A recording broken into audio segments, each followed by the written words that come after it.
и добродојавте во уште едно издание на Формула 1 на македонски. Какво фијаско вчера во Белгија за големата награда на СПА.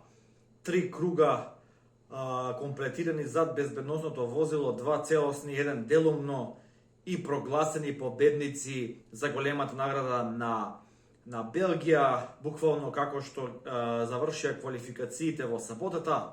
Остана истиот поредок, со исклучок на тоа што Ландон Норис поради тој судар имаше казна од 5 места подолу поради промена на својот менувач.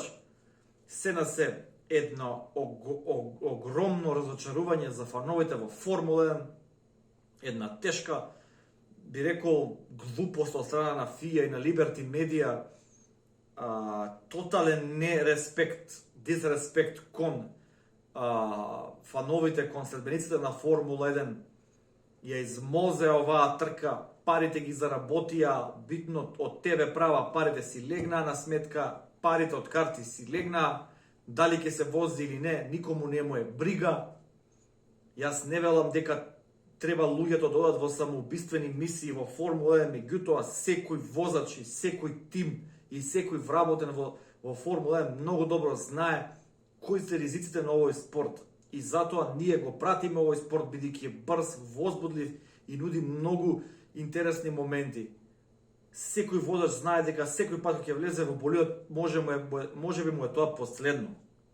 Ако не сте спремни, ако го немате тој ментален склоп, не треба бидете дел од Формула 1, бидејќи Формула 1 е врвот на мотоспортот. Истото треба да биде и со водачите на самите тимови и со водачите на самата Формула 1. Јас не велам да ги пратите луѓето да погинат, меѓутоа, за разлика од вчера сме виделе трки на многу полоши услови извозени. 3 сати дремат у гаража, не прават ништо, гледаат дека временските услови не се променуваат, дождот константно паѓа, иако можеме да видиме од каде дека тоа не беше некој монсун. Како што се случувало во Индонезија некогаш кога се возеа трките во Формула 1. Сосема е нормална константна количина на дожд. Да, видливоста е проблем кога го праќате безбедносното возило на Формула 1 да сврти еден круг на 10 минути. Излезете ги сите возачи со своите болиди на стаза, нека вртат 10 до 15 на минути за безбедносно возило, ќе се комплетираат 6-7 круга, ќе се изфрли доволно вода од самата патека и пуштајќи ги да се тркаат.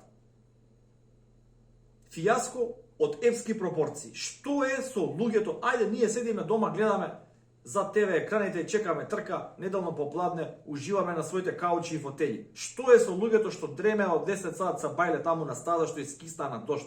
Што е со луѓето кои патуваат низ различни земји, кои букираат хотели и авиони, платиле енормно скапи карти? Некои луѓе заработуваат месечна плата кога што една карта за еден билет за Формула 1. Што е тоа дремење 3 сати во бокс без никаква информација за тие луѓе што се таму? На секој 15 минути ќе биде проверено дополнително временските услови. Што? Кога имате радар, имате најсовремена технологија, гледате дека нема да се промени. И на крај, за да ви биде чист газот, формално правно, вие имате трка. Имате 3 круга, имате победник, Гран Прито на Белгија е одржано, FIA нема никакви правни обврски спрема спонзорите, организаторот на трката нема никакви правни обврски спрема гледачите кои платиле карти, сите сте чисти, Верстапен победник, подиум 1, 2, 3, ќе се збори ова, ќе треба да направиме реформа, ќе се заборави. Срам да ви е. Срам да ви е.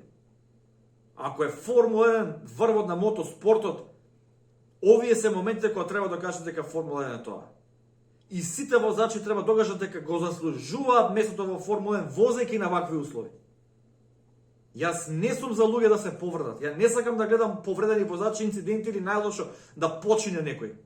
Но одбивањето да се влезе во болид во вакви услови е срамно.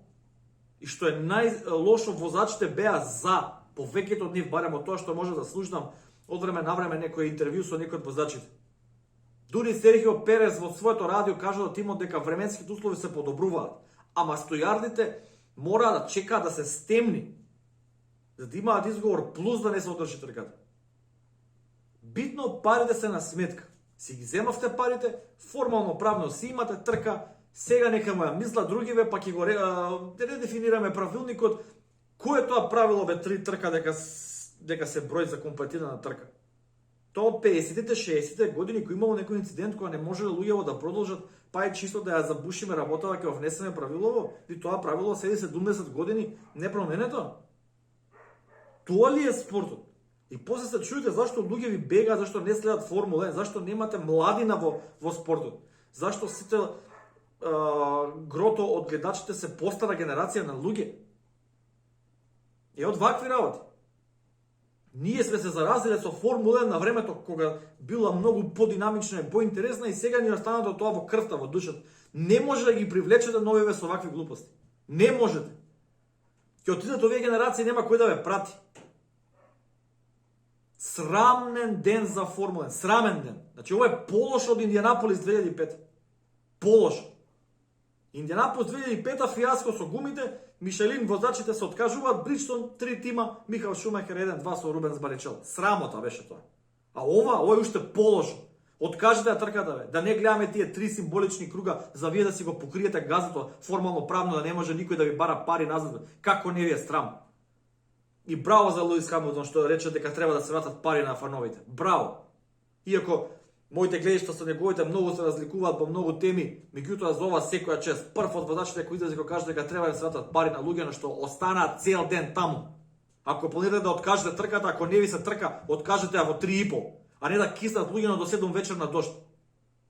Со платени пари, со 500-600 евра влезница, никои со многу повеќе. Со платени авиони, хотели, транспорти, ковиди, милион глупости, сертификати, вакцини, срања.